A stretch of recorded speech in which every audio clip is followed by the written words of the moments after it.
afternoon, members of the media, wider viewing and listening public of Trinidad and Tobago. Thank you all very much for joining me on a Friday afternoon. Thank you very much for joining me on a Friday afternoon for this media conference. There have been a number of developments in the world of COVID and how the pandemic is being dealt with. I know that the Ministry of Health had their regular press conference this morning. I just came off the phone with both the Minister of Health as well as the Chief Medical Officer. We at National Security, as you're aware, play a role and a part in the management of how Trinidad and Tobago deals with this global pandemic and our response to the global pandemic. So there is one specific, fairly substantial announcement I've asked you all to come here today and to speak to you all about that we plan to introduce. You would have heard the Prime Minister mention a few weeks ago that he intends to propose some changes to the exemption process. But before we get there, I'd like to just use the opportunity to just remind everyone that we remain in a global pandemic, and that global pandemic means that this virus is raging throughout the world. Virtually every country has been touched by this potentially deadly disease. And, you know, it is quite disturbing. One of the things that I've been reflecting on is that, unfortunately, some people still seem to believe it's business as usual. And I'm just going to touch briefly on some of the decisions that the government took over time to get us to the place that we are now. But I want to use the opportunity through you to just remind our population, our citizens, and even our non-citizens that with this global pandemic raging, it travels, it spreads, all right? And travel is one of the main ways and routes that this virus and the new variants of the virus are able to spread from country to country to country. So it's not business as usual. And the same type of warning we gave in March last year, where we said it should really only be essential travel, and we in the government continue to have cancelled travel, etc. People really should bear that in mind. And if I could just share with you very briefly, because I think it is the personal things when you're touched by this virus that really register and bring it home. Even though I've been given the responsibility of playing a part in managing the country's response to the pandemic and to this COVID-19 over the space of a year now, is when it really comes home very close to you. And within the last week, I've lost a very, very, very, very close friend of mine to COVID-19. And as being one of the people that has been pleading with the population and pleading with people throughout, asking, you know, just the simple things, the social distancing, wash your hands, wear your mask, and these types of things, and try and restrict your movement, and seeing us go through the various curves. I just want to use the opportunity to remind everyone it comes down to each and every one of us and our personal decisions. Trinidad and Tobago's response to how we manage COVID-19 and its spread has constantly evolved. That's one of the things, one of the points I want to make.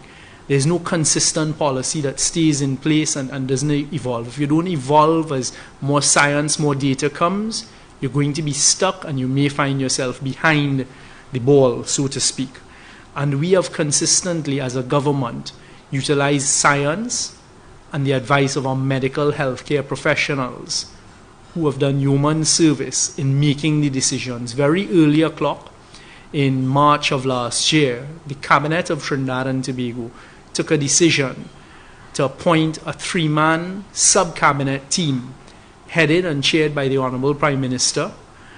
It includes the Minister of Health, Minister Dial Singh, and myself as the Minister of National Security. And Cabinet took the decision to appoint this 3-man sub-cabinet committee team to be able to respond very quickly and to take decisions very quickly, but always based on the science, always based on the medical advice available to us, both locally and globally, and always in the best interest of the people of Trinidad and Tobago. And that I feel certain about and is without any doubt in my mind. But this 3-man cabinet team takes decisions, and these decisions are then taken. Sometimes we take the advice of cabinet, cabinet makes the advice, sometimes cabinet ratifies the decisions that we've made. We consult with the Attorney General when there are legal issues and implications to be had. And as and when necessary, we can bring in other people to assist us in the decision making.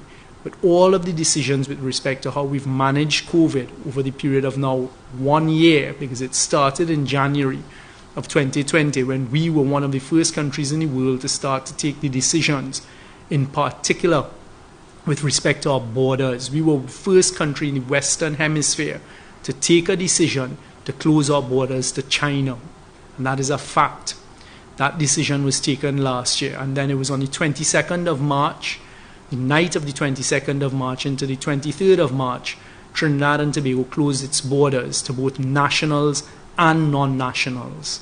And our borders have remained closed, and that was done legally, with right legal advice. There have been a number of challenges to that in the courts, and so far the courts have upheld it. Because at the end of the day, it is recognized that in a global pandemic, you have to take decisions that are going to affect persons' lives. And we take no joy or no satisfaction in that. But at the end of the day, we know what we're doing is to protect the population here in Trinidad and Tobago. And that's something I've repeated time and time again. Just a few short minutes ago, and I'm not even aware, well, I wouldn't know what you know, but a few short minutes ago, I was alerted on my way to this press conference to an international report that has just come out, and I printed it out, and it's marked 1 hour ago. Prime Minister Boris Johnson, just over an hour ago, made an announcement. And I just want to draw that to our attention. This is the BBC story on it by James Gallagher. New UK variant, quote, may be more deadly, unquote. Early evidence suggests that the variant of coronavirus that emerged in the United Kingdom may be more deadly, Prime Minister Boris Johnson said. The new infectious variant has already spread widely across the United Kingdom. Mr. Johnson told a Downing Street briefing, quote, in addition to spreading more quickly, it also now appears that there is some evidence that the new variant, the variant that was first identified in London and the southeast, may be associated with a higher degree of mortality. It's largely the impact of this new variant that means the NHS is under such intense pressure. From day one, we have explained that the repatriation process and the number of persons that can be repatriated is also guided by the science, and is guided by our decision that everyone coming into Trinidad and Tobago is required to go into quarantine. Of course, the science of quarantine is what you do is you ring-fence persons who are being repatriated. And if somebody is positive in that group, it allows you to get to that positive, extract them, and put them into a parallel healthcare system if necessary. And that is one of the continuation of that is what actually helped us when we identified the first case of this UK variant in Trinidad and Tobago that was announced yesterday. Another point I made a short while ago is our process of how we deal and respond to COVID has continued to evolve. We've taken decisions, you all would recall in April of last year, we took decisions to go into stay-at-home and serious stay-at-home orders that had impact on us, the citizens of Trinidad and Tobago, and our movement. Fortunately, we were able to come out of that. Just around August, we got a big spike, or a larger spike, and we went back into some level of stay-at-home. We've managed our way out of that. Throughout, since the 22nd of March, our borders have remained closed to nationals and non-nationals. And as you are aware, we here at National Security have done our best, despite what others may think, to manage the repatriation of persons and the exit of persons. And some statistics that you all would have heard me give over time, and I'm going to start by giving you all the latest statistics. So I always use the 29th of July as a significant point, because up to the 29th of July, that is the point where we use that persons who were, and I'll get into the various categories of our nationals, persons who hold Trinidad and Tobago citizenship, who may have been stuck out of Trinidad and Tobago. We use the July 29th as a date where people who were desperately stuck would have put in their applications, because the first category of people when we shut the borders were those who would have been caught completely unaware and would have been out on short trips, short vacations, and I remember that vividly. Persons who had gone out for a week, 2 weeks, we had a number of stories. I mean, there are very few stories I can hear at this stage that we haven't heard before. And they were very heart-wrenching and difficult stories as an individual to swallow and to fathom as we continue to try to manage this pandemic. So you may have had persons who went out for 1 week vacation or 2 week vacation, got stuck outside. And I always thought every single night, if you went out, you have limited money for that 2 weeks. You have limited clothes for that 2 weeks. You had a number of persons, for example, in that category who may have been pregnant at the time. I remember these stories. They went out to buy baby clothes. They got stuck outside there. So we use the 29th of July as being the date where the vast majority of people in that category, those who were caught unprepared, so to speak, at the closure of the borders, were outside. At the 29th of July, we had 5,539 applications for persons to come back home. So roughly 5,500 persons applying to come back home. Let's jump to the 20th of November. At 20th of November, that list of persons who applied to enter Trinidad and Tobago had grown to 13,922. But at that time, we had granted exemptions to enter Trinidad and Tobago of 7,895 persons. So by November, and it had even started by October, if I go to October 31st rather, by October 31st, there were 12,717 applications to enter Trinidad and Tobago, and we had granted exemptions to 6,972. So the 31st of October, it was around that time that we looked at it and said, okay, we can start to allow more and more persons in different categories to come in. The persons in different categories are as follows. There's the first category, those who were stuck outside, unaware, had gone for short vacations. There was then the category of persons who frequently, and you all know them, every single one of us has family like this, who may have gone away for a long vacation. Some of them may have green cards, whatever it might be. They go out every year on an annual basis for a number of months. When they're finished, they return. It might be for the winter months, they come back to Trinidad and they do it like that. Then there was another category we began to pick up. Those citizens of Trinidad and Tobago who may go outside, stay longer than their visas allow them to, and working maybe illegally in other countries. But of course, when COVID, being a global pandemic, started to affect some of these other jurisdictions, they began to lose their jobs. They wanted to come back home. There's another category of persons, those who had decided to make their lives away. And this is a number that we very often talk about. Both the Prime Minister and I, you would have heard say, there are over 330,000 Trinidad and Tobago passport holders. And I remember at the start of this, a lot of people reaching out, and they did not have current Trinidad and Tobago passports. Their passports had expired for years. They said, well, they have their US passport, but they all tried now to resurrect the Trinidad and Tobago passports. So that's another category of our nationals, those who may have chosen to make their lives away, to be domiciled away, and now due to difficulties, due to their fear of not having medical treatment, whatever it might be, they now wanted to return home. And all of these numbers, of course, are converging on us here in Trinidad and Tobago and adding to the rising number of applications. Bearing those in mind, and then now as we got to the time in October, by then we had started, we had increased the number of flights. And what is happening is flights leaving Trinidad and Tobago are also full.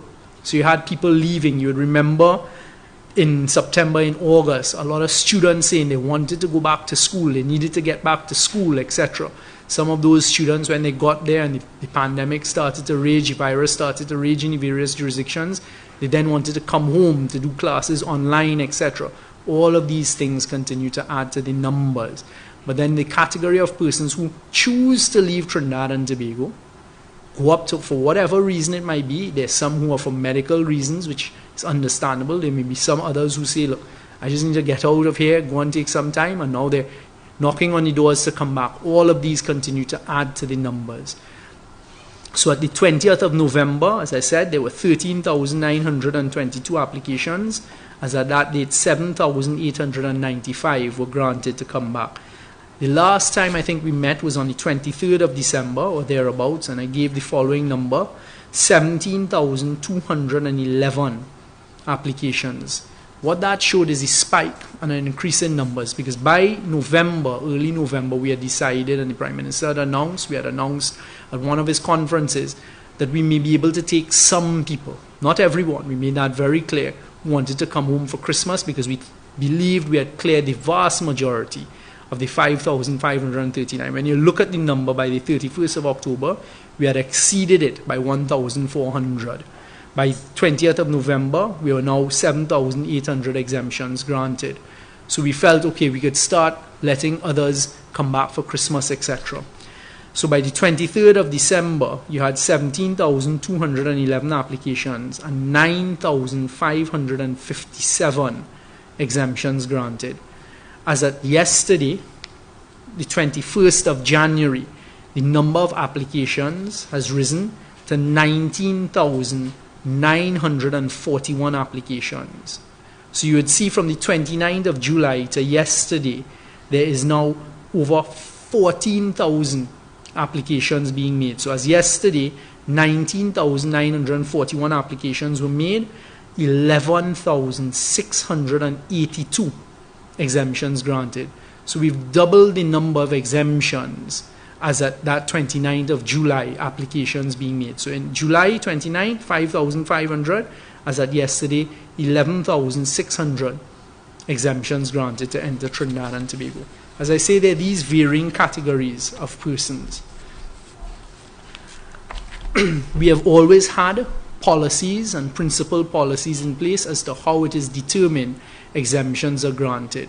So initially, the emphasis was on getting home those persons who were stuck in those short period. They thought they were going out for a short period trip, and to getting them back as quickly as possible once it married with the quarantine space available. We've always made that point very, very clear. I think one of the things I was going to focus on here is what Prime Minister Boris Johnson said. It's largely the impact of this new variant that means the NHS, which is their national health system, is under such intense pressure. We never wanted Trinidad and Tobago's healthcare system to be at a state of collapse and under intense pressure, as we have seen taking place in many countries, including the United States, around the world. We have taken and we've made decisions with respect to our borders. One of the recent decisions over the last month and a half, 2 months, was the introduction of a 72-hour. They need to have a negative PCR test, and a specific one, a PCR test, 72 hours before arrival. All of these things are done so we can increase the number of repatriations, increase the number of persons on a plane to come back to Trinidad and Tobago, but reduce the risk of the virus coming back in whilst we manage what exists here in Trinidad and Tobago. You see now in other countries around the world, they are now moving towards that. Canada has introduced it. United Kingdom has introduced it. United Kingdom recently introduced their border controls and closed it. The same thing with Canada. The United States, I think as at the 26th of this month, are now introducing these. And there are other countries who have done similar to us. There is no perfect solution. There's no perfect formula to stop this virus. So we've been managing it and evolving it. What I've asked you all to come here for this afternoon is at Monday, we plan to introduce a new system for persons applying to return and to exit Trinidad and Tobago. So there's going to be a new online, IT-driven application form system that I think we're going to do a short video of in a short while, that we're introducing from Monday. And everyone who wishes to return to Trinidad and Tobago, to enter Trinidad and Tobago, is going to be asked to go and fill out this form from Monday, similar to what we fill out when we're applying for visas. For example, you want a US visa, a Canadian visa, it is similar to that. What this form has, as we'll see in a short while, a number of essential questions. One of the questions is, when did you last leave Trinidad and Tobago? Because you see, in introducing more equity into the system, persons who were outside for longer, and then you have these same people who may be leaving in October, November. So I'm seeing a lot of applications like that. Persons who have left in October, who have left in November. And then now what they're seeing, and they're putting it in their reason to return. They're seeing the effects of a deadly virus. So certain persons in the UK reached out and said, listen, I can't handle being in a United Kingdom hospital and the doctors in the hospital, an accident and emergency, literally taking a decision who to take into accident and emergency, looking at patient X and saying, well, they're not going to make it, so don't worry, for the one bed we have in here, let's try with these two. And that is what is going on around the world in these other countries. And our heart goes out to them and we feel sympathy. But that is what we are trying to avoid here in Trinidad and Tobago. And what, by and large, knock on wood, we have avoided. And one of the essential pillars of that is our border control. And on Monday, we're going to launch this new online system. The online system has unique features. You can only fill out the form once. If you're filling out the form for yourself and your family members, there's the information for yourself and your family members in the same form. The form will produce a unique identification number. The form goes into a database that then sends you email over time to say where your application has reached, etc. The form asks questions that allows us to go through via the IT system and prioritize persons. All of this is being designed to make it a easier to manage process. Because you see right now, and I've smiled over time, when I see people saying, I've applied 22 times, I've applied 23 times, and they're sending an email, what the population may not know, and I understand how difficult it is for the people out there, is very often those 22, 23 times, you'll see the email come in from Stuart Young at 101, Stuart Young at 102, Stuart Young at 103, Stuart Young at 104, 105, that's 5. I come back at 2:30, I send another 5. I come back at 8 o'clock, I send a number 5 of the identical email. And what that was doing is backlogging the system. Because the persons who had to go through it would see Stuart Young sending 22 email in one day, the same email time and time again. And what it meant is other persons were being lost in between that. The form system is going to eradicate all of that. Another important feature of the form system is we're making it a statutory declaration. Very similar to when you were coming into Trinidad and you had to fill out your immigration and customs form, that you declare that all of the information in the form is truthful.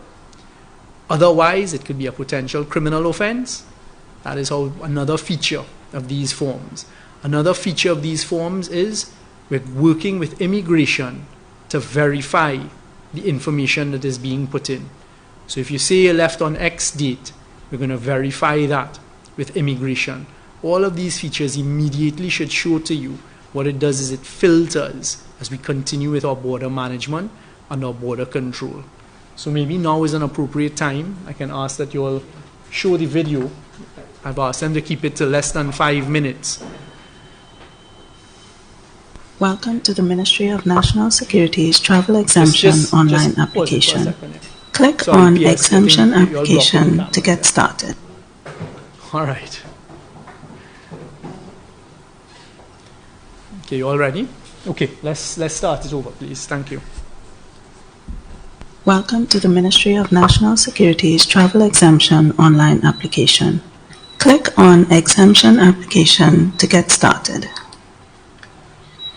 When you are ready to start your application, click Next. You may apply for an exemption for yourself or someone else or on behalf of members of your family if you are traveling together. First, fill in your name, contact number, and your email address. If you are applying for a travel exemption for yourself, click Yes. Next to Representative is Applicant. If you are applying on behalf of someone else, then click No. For a single application, click Individual, and for a family application, choose Family. Please indicate whether you are applying for an exemption to enter or leave Trinidad and Tobago by choosing either Request to Enter TNT or Request to Depart TNT.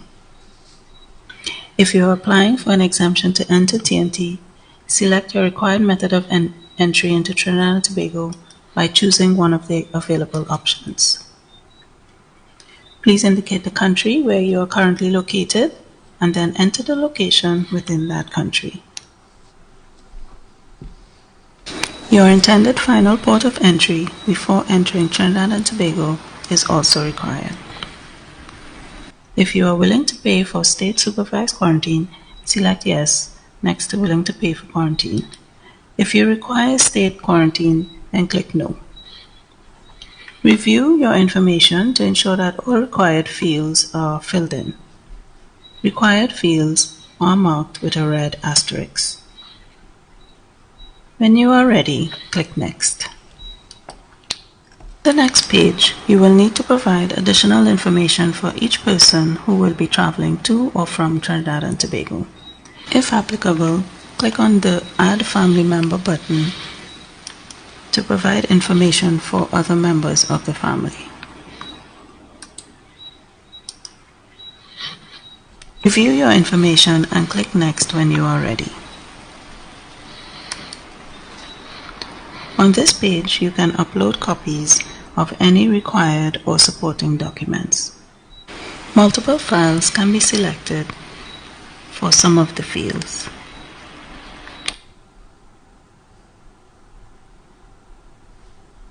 Click Next once you have uploaded all the required documents. On this page, you can review all the information you have entered for your exemption application. You can go back to any of the pages to make changes if necessary by clicking on the red circles at the top of the page. Read and digitally sign the Declaration of Truth on the final page by clicking on the checkbox located on the signature. Click Submit to complete the application. You will receive an email confirming receipt of your application.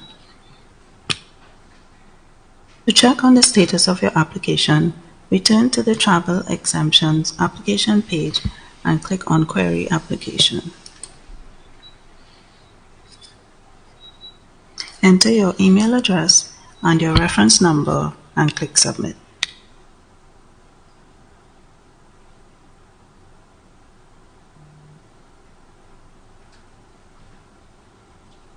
An email will be sent to the address provided with information on the current status of your application. Click on the link in the email to return to your application and provide the required information. Review your travel arrangements and confirm your quarantine preferences by filling out the required fields.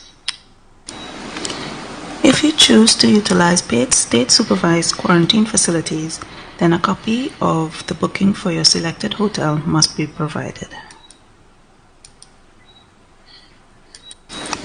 Click Submit when you are finished entering the information.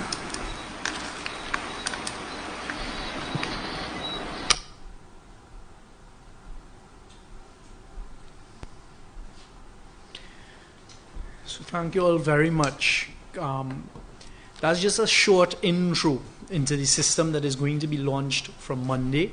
Everyone who has applied to enter Trinidad and Tobago as individual categories or family categories will be required to fill out these forms, and likewise persons departing. The category outside of that are those who are the corporate persons coming to Trinidad and Tobago, leaving Trinidad and Tobago. By and large, this has been in the oil and gas industry. Trinidad and Tobago has successfully managed that for the past year, and no production in Trinidad and Tobago in the oil and gas has been held back as a result of our borders being closed. We will continue to manage that. We have a system that is working, and that system, all of this will be up on the Ministry of National Security website. For the corporate persons and those oil and gas companies, there are also manufacturers that need to bring in persons to service their plants, upgrade their plants, and these types of instances. There are going to be 2 new email addresses introduced. Corp, C-O-R-P, travel exemption, one word. So all we're doing is introducing in front of the pre-existing travel exemption email the word corp, C-O-R-P, travel exemption, one word, at mns.gov.tt,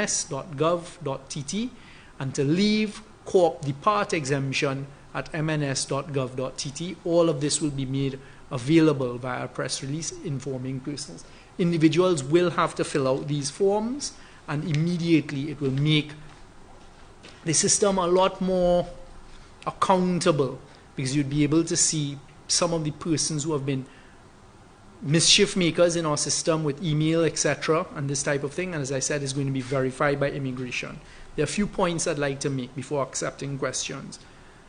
The policy continues to be on a case-by-case basis. We've always said from day one it's a case-by-case basis. The metrics have been built into this form.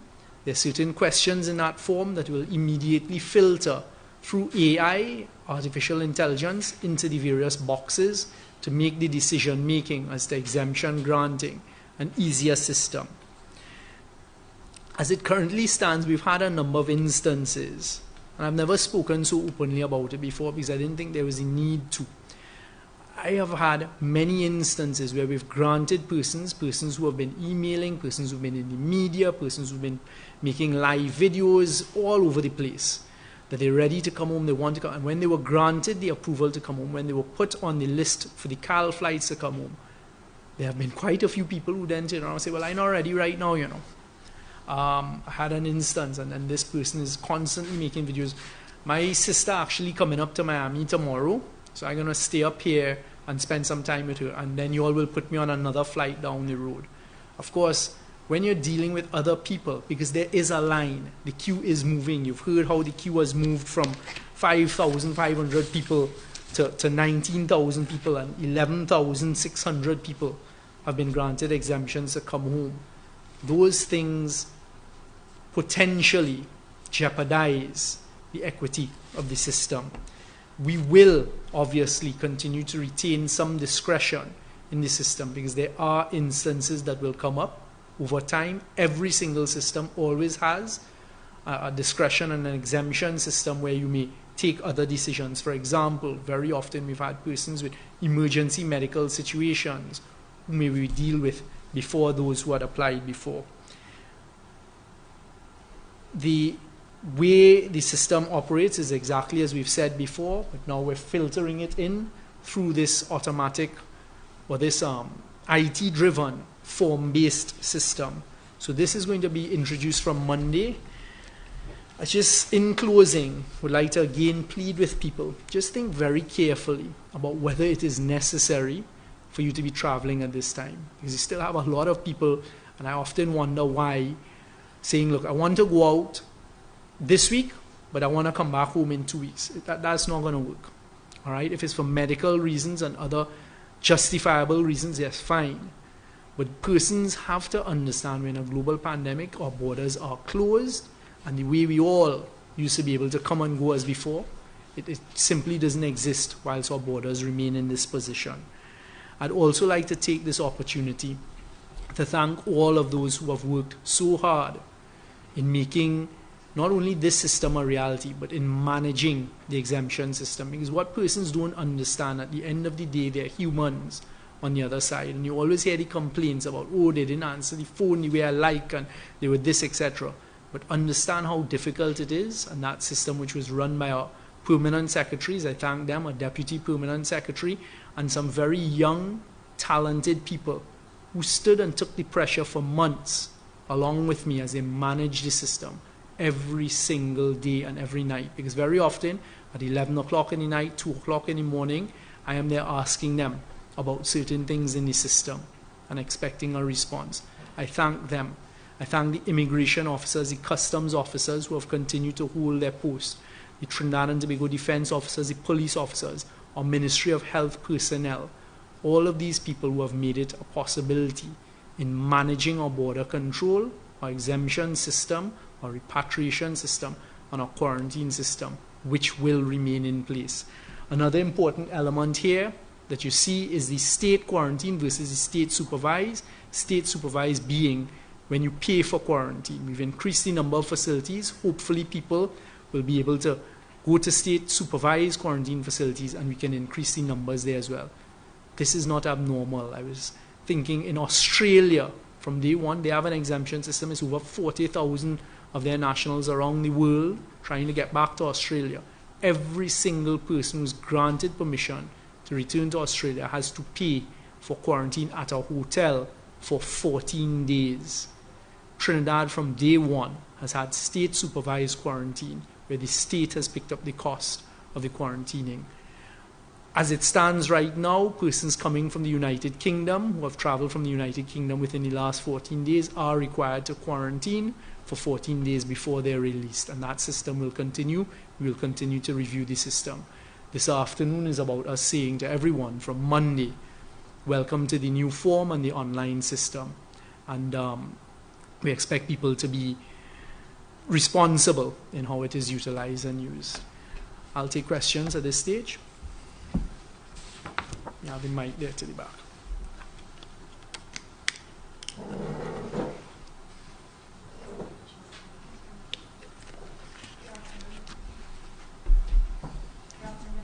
Afternoon.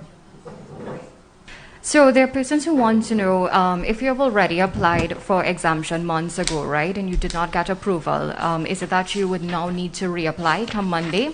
The answer is yes. And I have another question as well. Is there a plan in place in the event the site crashes, due to the overwhelming response that may come? That is something that I've been discussing with the team, and that's why it's taken us a little bit longer to launch than I would have liked. It is one of the things we're very cautious about and very aware of. I mean, I hope I am not the IT person, I'm not the person building out the system, but it is something they were aware of. I've raised it, and I hope we've put in place things that will prevent that. I guess it is always a possibility. Let's hope it doesn't happen. Are you worried about hackers? I'm not worried about hackers at this stage, no. Good afternoon, Urvashi from TV6. Minister, are you able to say who developed this system and the cost of it? All right.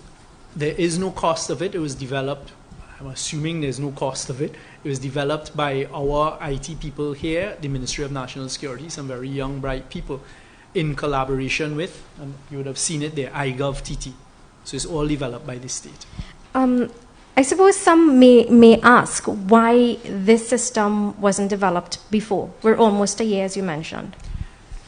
Like you all, you continue to look at it, you continue to evolve, you continue to hope that maybe something will change with the pandemic, etc. It is something that they have been working on for, I would say, a few months. They're always teething problems. You're always looking to see other jurisdictions, how they may have done it, what can we do to better it, etc. But we're here now. I can't change the past, and we're ready to launch it. And I'm hoping that the system is robust enough. For those who have been out of TNT for a longer period, does that necessarily mean that they would be lower down on the priority listing? No, I mean, one of the questions is, when did you last leave TNT? Another question that will be in the form is, where are you normally domiciled? So if you were out, and you're seeing this category of people, I have people saying, well, I left in November or December 2019. But then when you look at when they apply to come back, it may be October, it may be September 2020. So what you deduce from that is the category of people I was speaking, maybe green card holders or others who've gone to visit their children. They spend 6 months outside, they're coming back now. So those are the filters that we would use now in the prioritization. So no, it doesn't mean that you are now pushed down the list at all. What it means is that if they meet all of the right metrics, they may be the next to get the exemption because they've been out for a longer period of time, they've put in their application, etc., as opposed to somebody who decided to go and shop in Miami for Christmas and is now ready to return home. Now, you can query your status as was shown in the video, right? What sort of response would you get? You are 100 on the list, or what sort of response would... That's a good question. And the IT people are developing, okay, so the various responses that would come. So what I expect is, well, this is where you are, it's being looked at. You may be on the next batch. Because remember, all of this as well depends on the space we have in terms of flights coming back in, and that's one of the points I wanted to make. Thanks for reminding me. When you saw one of the questions that was being asked there is the intended port of entry. So right now we have CAL flights on a 10-day rotation basis from Miami, New York, Barbados, Canada, and then sometimes we mix up in between there. So those are really the ports of entry to Trinidad and Tobago via these flights. So you have people in the UK, they would traditionally fly to Barbados and come in. So when people are applying, one of the questions is, where are you at now? I am in Germany. but where is your intended port of entry? New York. So it allows us to assist as well now in the placement, in the priority list for flights. And then, well, of course, the quarantine type will help as well. Minister, somewhere in there you mentioned artificial intelligence helping in the decision making. Is it that these questions will be weighted and then it go, or is it that someone like an immigration officer literally sits by a desk and would consider each case? Okay, so what has been going on for months, you all would have heard me talk about the criteria. So at the outset, when we were looking at those persons and there was a larger number of persons who were stuck outside, who had gone for that 1 week, that 2 week, maybe that month vacation, and then the borders were shut, the elderly, the sick, those persons with newborn babies, those persons with families. So we've cleared off that. So that is what I mean. There are some of these metrics built into the system that will just help filter. Ultimately, what it will do is it will produce these spreadsheets where we can look at it and see, okay, this amount fits into this category, this amount, and it marries it, etc., to make the decision making on a case-by-case basis that much easier. If my colleagues will allow me, I just have one question on a slightly different topic. Do you have any update on illegal crossing as it relates to the Coast Guard vessels? Have they been back up, and have we seen a decrease in those crossings? Thank you. I don't have the up-to-date data on the number of interceptions, the number of interdictions, and the number of crossings, etc. That is something I intend to provide in the not-too-distant future. What I did sign off on, I think, in the last week or so, are some of our Daman vessels. They are serviced in Suriname and in Curacao at Daman shipyards. So they're finally making their way. I hope their COVID has delayed that, but I think at least one of the vessels is going for their servicing, if not two. We're also recently, actually it's just today, in speaking with the Minister of Health, Daman engineers to come in, and some of the engineers, one of the things that was delaying them is they didn't want to have to quarantine. So apart from those one engineer and the two engineers that rotated, which is a contractual, there are other engineers that were required to come in and fix certain things on the vessel.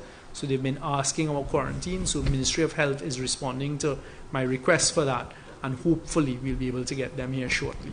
But we have been making do with the vessels. We've also been, Venezuela's authorities have also been doing their work on their side, and we've been increasing that work.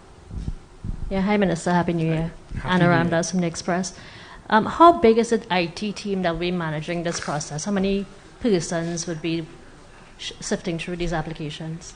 No, well, they're not sifting through the applications, right? So what we had actually done over time is we had built out, because when we were sifting through the emails, we had built out a substantial team. We brought in some young people to help us with that. But by moving to this online route now, I'm hoping it reduces the need and the workload for that team. I can't remember the exact number. I'm not sure how much the number will go down to now, because you'll still require persons to send out the email, to do the work with Cal and these types of things. But I don't know the exact number of the team. You mentioned as of January 21st, 19,941 applications were received. So would the ministry be sending out an email to these persons saying our process has changed? And that is what I am counting on you all to do when you get your stories out. I mean, the truth is people do look in. We will put up the necessary alert system on our internet, and that's what this press conference is about, to tell persons. And yes, I'm sure we may be able to run an automatic email to persons saying, look, please go to Ministry of National Security's website and fill out your online forms. so after the forms are processed and approved, is it that it comes to you specifically to give the final approval? Fortunately, it doesn't work that way.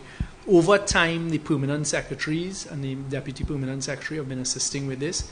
So what has been happening is they would produce, along with the team, using the set criteria, the lists and the number of persons. But what may happen is I may give an instruction, okay, all persons who applied from the United Kingdom, from the Middle East, from the UAE, from Australia during this period, I'm just grant them exemptions, because we know they have to make their way back through some port of entry and this type of thing. So I don't sit down and go through every form, but it is open to the team to come and say, look, Ms. Ramdas has an emergency, something has just happened, she is asking that you give consideration to her circumstances, etc., and that would fall into that category that I say it will be a discretionary decision at that stage.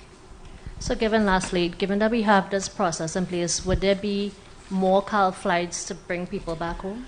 As I said a short while ago, the flights and the number of persons who are being repatriated will always depend on, once the borders are closed, the space in quarantine. It will also depend on what we're facing on the ground here in Trinidad. So for example, if God forbid the numbers locally take off and the number of positives and they start to put strain or increase the work being done in our parallel COVID healthcare system, we may have to pull back, which is what happened in August, September of last year, because the Ministry of Health started using some of the facilities we were using for quarantine as step-down facilities. I'm hoping we're not there and we can just keep the numbers going. But what I would like you all to understand is, you see, this rotating category of persons who are going out and coming back in, going out and thinking they could go out and come back in, and that feeds into these numbers. I do expect that to stop. We've had a lot of students, for example, go back out. So they came home for summer, Christmas, etc. And God forbid something happens in the jurisdictions they're in. We see those applications as well. My university is now offering online. I don't want to be stuck in my room. I mean, I was reading something in France the other day. There were almost student protests taking place in France because the students at the university are literally being confined to their room. And they're saying, look, I prefer to come home and do it online. So we factor those things in as well, but it will always depend on the numbers and how much space we have in quarantine. If I may just ask one more question. You mentioned that there are category of persons who have been domiciled in the US and wherever, and their passports would have been expired. So is the ministry taking any steps to help renew at the embassies and whatnot? Or would they be allowed to return with their US passports? Let me tell you all something. From day one, I remember when we had closed the borders to non-nationals, and PS will bear me out on this, to non-nationals, but still allowed nationals in, etc. We were literally dealing with persons at airline counters producing, well, look, this is my old passport, etc. We have not refused anybody entry as a national to Trinidad and Tobago on the basis of, well, your passport is expired. We've also had persons, as I mentioned a short while ago, Trinidadians who have had their children born outside. So obviously they don't have a Trinidadian birth certificate because they're born wherever, or any Trinidad. We've not refused them either. We have made the arrangements for all of these people whose passports have expired. We've reached a stage where we started dealing with persons with permanent residency. Their residencies may expire. We have not put that as a stop point to anyone. All right? They've segregated you, Shane.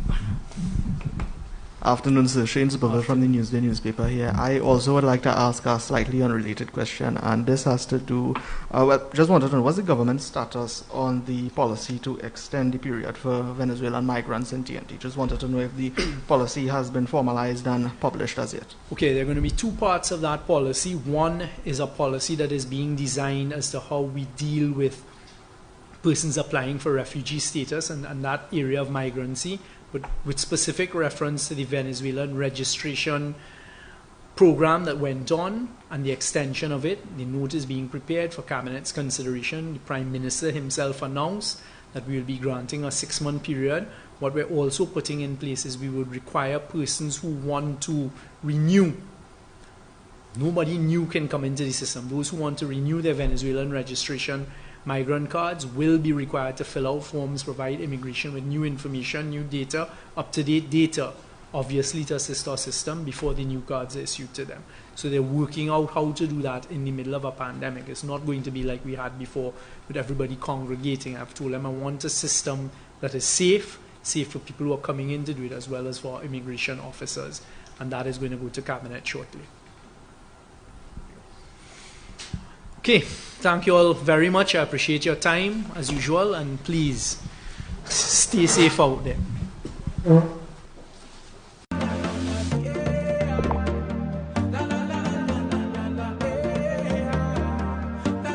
This is TTT. Live for local.